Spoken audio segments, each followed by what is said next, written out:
पिछले 10 सालों से मुस्तहिकीन नए राशन कार्ड के लिए इंतजार कर रहे हैं। इस पस मंज़र में हुकूमत ने दरख्वास्तें देने का मौका फराहम किया था। इधर हाल ही में तेलंगाना में नए राशन कार्ड पर इलेक्शन कमीशन ने रोक लगा दी। ऐसी खबरें आ रही थी जिन पर इलेक्शन कमीशन ने वजाहत दी है। इलेक्शन कमीशन ने वाज़ेह किया कि ऐसी कोई हिदायत नहीं दी गई और इन खबरों में कोई सच्चाई नहीं है।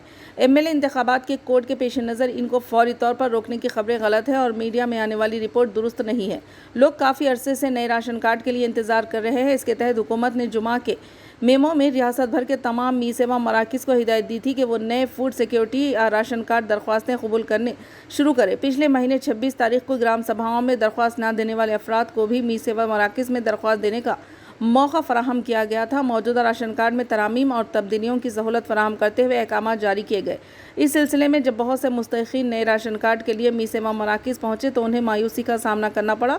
लोगों को दिखाया गया कि मी सेवा सर्विस दस्तयाब नहीं है, जिससे वो परेशान हो गए। यहाँ तक कि मी सेवा मुंतज़मीन को भी इसकी वजह मालूम नहीं थी। फिलहाल तेलंगाना में 79,96 लाख राशन कार्ड मौजूद है और 281.70 लाख यूनिट को कवर करते हैं। इनमें से 35.51 लाख कार्ड रियासती हुकूमत ने जारी किए हैं, जबकि बाकी 54.45 lakh card national food security act के तहत आते हैं। फूड सिक्योरिटी कार्ड की अहलियत आमदनी, ज़मीन की मिल्कियत और दीगर अवामिल पर मुनहसर होती है।